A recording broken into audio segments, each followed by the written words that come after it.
I ironed my church clothes every Saturday night for 53 years. 53 years. That's not a habit. That's a life. I'd set up the ironing board in the bedroom, and my husband Earl would be watching the news, and I'd work through the pile. His shirts, my dresses, later the children's things. And there was something about that ritual that felt almost sacred to me.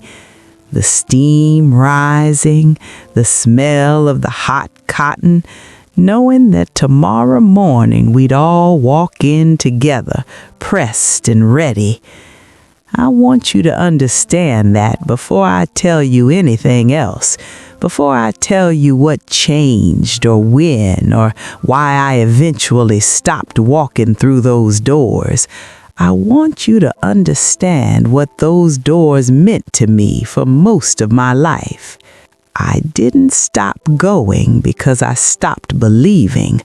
I want to say that right up front, because people assume you stop going to church, people think you've lost your faith or you're angry at God or something dramatic happened, some scandal, some crisis, some thunderclap moment where everything broke open.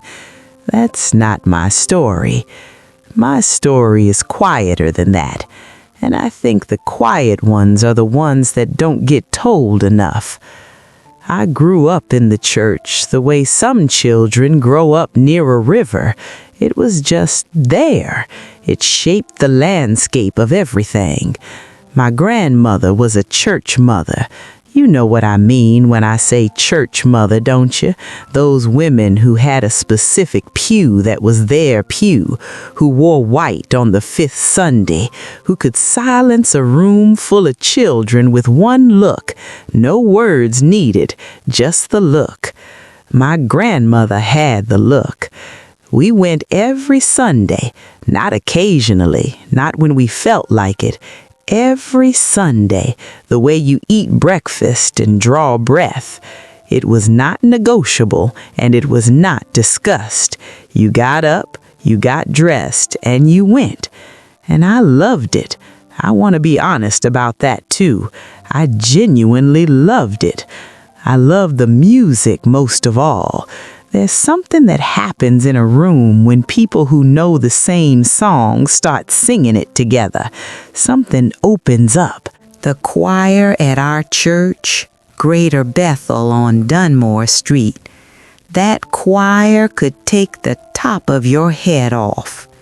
Sister Agnes Washington sang lead, and let me tell you something, we did not need microphones. The microphones were almost an insult to Sister Agnes. Her voice filled the room the way sunshine fills a room, not by effort, just by nature. I'd sit next to my grandmother in that third pew from the front, left side, and I'd feel the music moving through me, and I'd think, this is what God feels like. This is what it is to be held by something larger than yourself. So you understand, I was not a reluctant churchgoer. I was not dragged. I was all in from childhood, and that commitment deepened when I became an adult and had my own family and my own reasons to believe. When Earl and I got married, the church question wasn't really a question. We found one together, New Hope Baptist out on Route 9, and we planted ourselves there the way you plant a tree, with the intention of staying. And we did stay, for decades. Sunday mornings at our house were a kind of controlled chaos that I look back on now with more affection than I felt in the moment. I'll tell you that. 4 children getting dressed for church is not a spiritual experience. It is a test of endurance. Somebody's sock is missing. Somebody's dress has a stain that appeared overnight, as stains do mysteriously. Somebody doesn't want to go and has developed a sudden stomach ache that will miraculously clear up by noon. Earl would be in the kitchen, ready too early, drinking his coffee, pretending he wasn't aware of the chaos. That was his strategy. Stay calm, stay out of it, emerge when it's time to get in the car. We'd get there, sometimes barely on time, sometimes a few minutes late, and if you came in late, oh Lord, you'd push open those doors and every head in the place would turn, every single head, slow and synchronized like a field of sunflowers following the light, except instead of sunflowers, it was church hats, and instead of light, it was your embarrassment. I used to tell my children, we are not walking in late. I would rather we not go at all than walk in late, and I meant it, because that walk from the door to the pew with everyone watching, it wasn't worth any extra 10 minutes of sleep. I don't care what anyone says. But once we were there, once we settled in, there was a rhythm to it that I found genuinely comforting. The deacon prayer. Long, sometimes very long.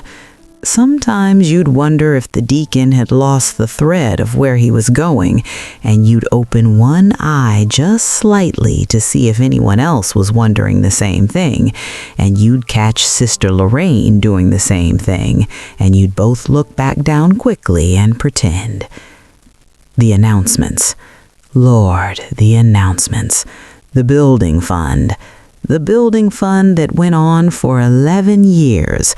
I stopped believing we were building anything around year 7, but I kept putting my envelope in because that's what you did. Standing up for visitors. We want to welcome any visitors with us today. Would you please stand and tell us your name and where you're from? And you'd watch whoever had been brought by a member stand up, a little nervous, and the congregation would applaud. And there was something genuinely warm about that. We wanted you there. We meant it in those moments. Potluck Sundays. Now that's where people showed their true devotion. I have seen more genuine religious fervor over a good sweet potato pie than I have over some sermons, and I say that with love. Sister Dorothy Thomas made a macaroni and cheese that I believe was anointed. I have never replicated it. I've tried. It's gone from the world now with her, and that's one of those small losses that adds up over a lifetime. Revival Week. The heat of August, the visiting preachers, the services that went longer than expected every single night, children falling asleep on the pew, adults fanning themselves with the programs, the altar calls stretching on and on. I loved it. I'm telling you, I loved it. So what changed? I've thought about that question for, probably 15 years now, turning it over, looking at it from different angles, the way you'd turn over a stone to see what's underneath, and then sometimes putting it back down because you're not sure you want to see. It wasn't one thing. I want to be clear about that. It was not a single scandal, a single sermon, a single moment where the curtain pulled back and I saw something that broke everything.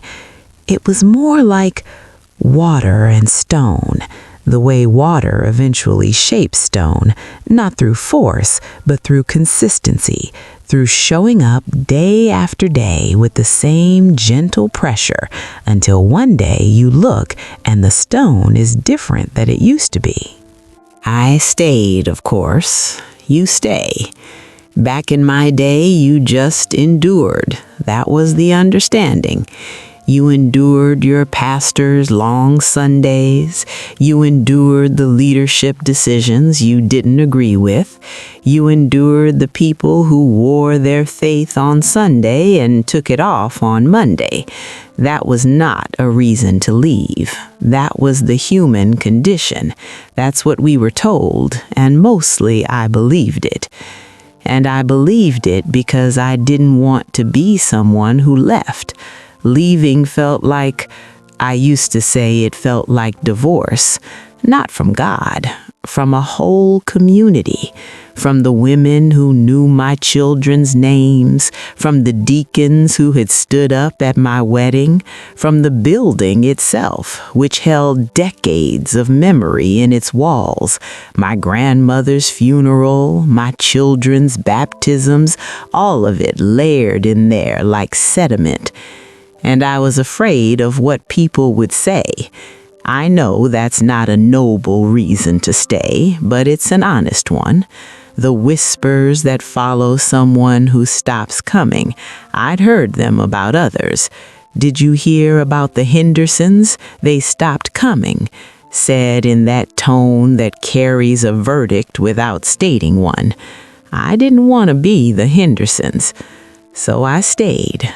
Through the discomfort, through the seasons when the sermons didn't land, through the building fund, God rest its soul, through the changes in leadership and the changes in direction, and all of it. I stayed until I couldn't feel a reason to, and even then, I stayed a while longer. If you're still with me, thank you for listening to this. These aren't easy things to say, and I imagine they might not be easy to hear, depending on where you are in your own walk. If something I'm saying is touching something in you, if you've had your own quiet questions and haven't known where to put them, I hope this is useful. If you want more conversations like this, real ones, without the noise, subscribe to this channel. We're just here to talk honestly. That's all. There were a few moments, and I've turned these over so many times they're almost smooth. A few moments that I think of as the moments when I started to know. The first was a Sunday when a young woman came to the church. I won't use her name. She was going through a very hard time. Her marriage was coming apart. She had small children. She was frightened, and she was reaching out to the church in the way that people do when they don't know where else to reach. She'd started attending about 6 months before this. She came to one of the women's ministry meetings, and she shared some of what she was going through.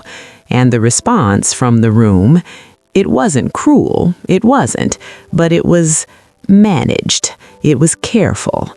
There was prayer offered, and there were scriptures mentioned, and there was a kind of efficiency to the compassion that left her, I could see, more alone than she'd been before she spoke. Afterwards, I watched her gather her things and leave, and something in her body, the set of her shoulders, the way she held her face, told me that she would not be back, that we had not given her what she came looking for. And the thing is, I understood exactly what she came looking for, because I had looked for it myself, and I wasn't sure anymore that this particular room was where it lived. That stayed with me. The second moment was smaller, almost embarrassingly small when I try to describe it. It was a regular Sunday, nothing special. The pastor, a good man, I want to say that, a genuinely good man, was preaching on love, on caring for one another, on seeing the person in front of you and recognizing their humanity. It was a fine sermon, the kind I'd heard variations of my whole life.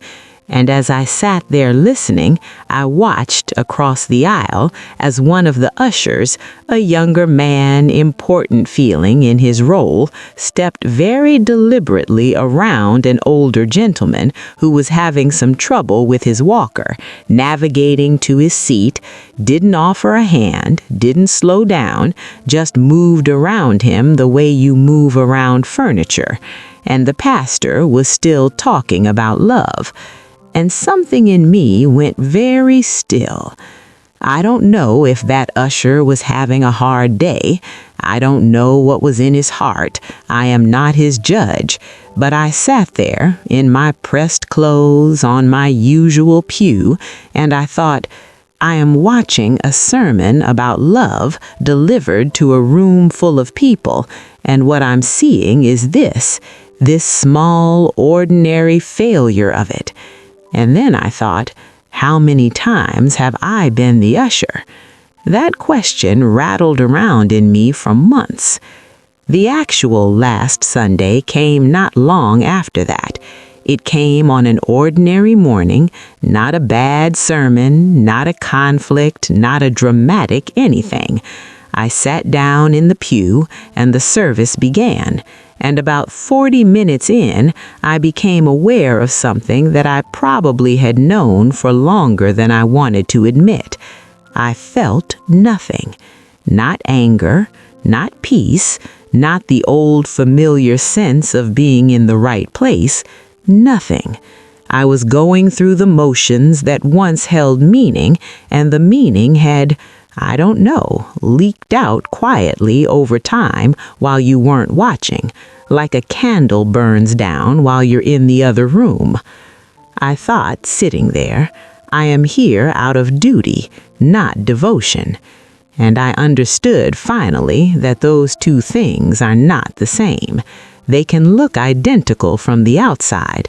They did look identical, I imagine, to anyone watching me in that pew. But inside, duty is a closed door. Devotion is an open window. I'd been sitting next to a closed door for quite some time. I didn't make a scene. I didn't get up and walk out. I sat through the rest of the service, and I shook hands at the door, and I drove home. And the next Sunday, I didn't go. That first Sunday at home was strange. I woke up at my usual time because the body doesn't know what the mind has decided. I lay there in the early morning light, and I thought about where I would normally be right now, what I would normally be doing, getting dressed, the smell of Earl's coffee, the small Sunday morning chaos. Earl had passed by then, a few years before, and that was part of it too, though I hadn't let myself see it clearly until that morning. So much of my church life had been intertwined with him, with us, that sitting in that pew without him had always carried a kind of ache. I'd kept going partly because I didn't know how to stop doing the things we had done together. Stopping felt like a small death to me. But that Sunday, I stayed home. And I felt guilty, I want to be honest about that. Not guilty in a dramatic way, not afraid of damnation, nothing like that, but guilty the way you feel when you miss a family dinner, a social guilt. What will people think of guilt? And underneath the guilt, relief. A quiet, almost frightening relief, like putting something heavy you've been carrying so long you forgot it was heavy. I made my coffee, I sat in the kitchen, I opened the back door because the morning was nice, one of those early fall mornings where the light is at a particular angle and everything looks considered, deliberate. And I prayed. Not a church prayer, not a formal prayer, just talked, the way you'd talk to someone sitting across the table from you. I said, I don't know exactly what I'm doing, but I think you know. And that was enough for that morning. That was enough. The weeks after that were full of small discoveries. I discovered that I still hummed the hymns without meaning to, standing at the sink washing dishes, and there I'd be. Great is thy faithfulness, great is thy faithfulness, just rising up out of somewhere deep in me. You can take the woman out of the choir, apparently. The choir does not fully vacate. I discovered that Sunday mornings, freed of obligation, had a particular quality I hadn't known since I was very young, a stillness. I'd walk around the neighborhood in the early morning before anyone was about, and there was something in that quiet that felt not like what I had in church exactly, but not unlike it either. I discovered that I missed certain things with a real ache. I missed the choir, not performing in it, but being inside it, being one voice among many, that particular sensation of your voice being held up by other voices. That's irreplaceable, and I won't pretend otherwise. There are things that a congregation does that a solitary person simply cannot replicate.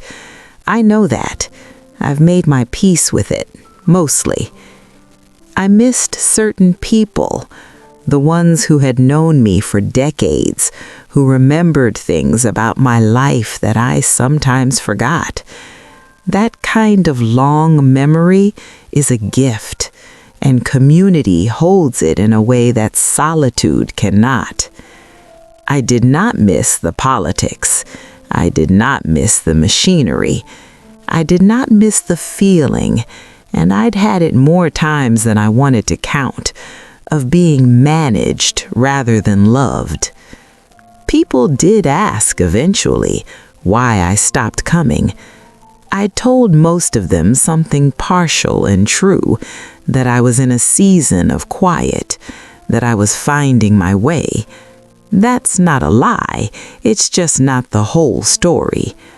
The whole story is what I've been telling you, and even now I'm not sure I've found all the words for it. Some of it is still turning over, still becoming clear. I've had some people tell me that what I'm describing is exactly why the church needs people like me to stay and work for change from inside. And I understand that argument. I respect it genuinely. There are people doing exactly that, and that work matters, and I honor them for it. But I was tired. That's the simplest truth. I was tired in a way that felt like something my bones knew, not just my mind. And I thought, maybe the most honest thing I can do after all these years is stop performing something I'm no longer feeling. Stop occupying a pew as a gesture. Maybe there's something more honest in the absence, in the not showing up, in saying, I won't sit here filling a seat and checking a box. I won't count myself among something I'm no longer sure I'm part of. That felt like its own kind of respect, for the church even, for what it is supposed to be. I've been asked if I think I'll go back. I don't know. I genuinely don't know, and I've learned to let that be a complete answer. There are mornings when I feel the pull of it, the music especially, and sometimes a Sunday will come along that's gray and cold, and I'll think of how it felt to walk into a warm building full of people I'd known for 30 years, that particular smell of old wood and perfume and someone's good cooking left over from a fellowship event. And I'll feel the absence of it, the way you feel the absence of a back tooth. You know it's gone. You can live without it, but you're aware of the space. I am not angry at the church. I want to say that as clearly as I can. The institution is made of people, and people are what they are, good and limited, faithful and failing, trying and sometimes badly missing the mark. That's all of us. I'm not excluded from that accounting. I've been both the comforter and the one who passed the struggling person by. I've done both. And God, I still believe in something. I believe in it more quietly than I used to, maybe. Less constructed, less certain about the specific details of the theology, and more certain about the underlying presence, whatever it is that I've felt in moments of profound grief and profound beauty. The same thing I felt as a child in my grandmother's pew when Sister Agnes opened her mouth and the sound came out. I don't think God left because I left the building. I don't think the building is where God lives necessarily. I think God lived in some of the people in that building, and in some of the moments, and in the music that still comes up in me unbidden while I'm washing the dinner dishes. I still wake up early on Sundays. My body hasn't gotten the message, and it's been almost 8 years now. Sundays at 6:30, something in me says, time to get up. So I get up, and I go to the window, or outside if it's decent, and I have my coffee, and I'm quiet, and I talk to whoever's listening. And some days that feels like more than enough, and some days it doesn't. And I sit with the not enough, and I try to be honest about that too. I don't know what your situation is. I don't know where you are in your own questions, your own walking away, or your own holding on. But I know that if you've listened this long, if something in this story has found something in you, then it probably means you have some questions of your own that haven't had a place to be said out loud. And I just want to tell you, that's not a sin. That's not a failure of faith. That might be the most honest thing about you. There's a long tradition, much older than any particular church, of people going into the wilderness to figure out what they believe when no one's watching and nothing's organized and there's no program in their hand. Moses went. Elijah went. There's precedent, is what I'm saying. I didn't stop going to church because I stopped believing. I stopped going because I needed to find God without the noise, without the performance of it, mine included. I needed to know what was left when I took away the choir and the pew and the pressed clothes and the duty and the habit of half a century.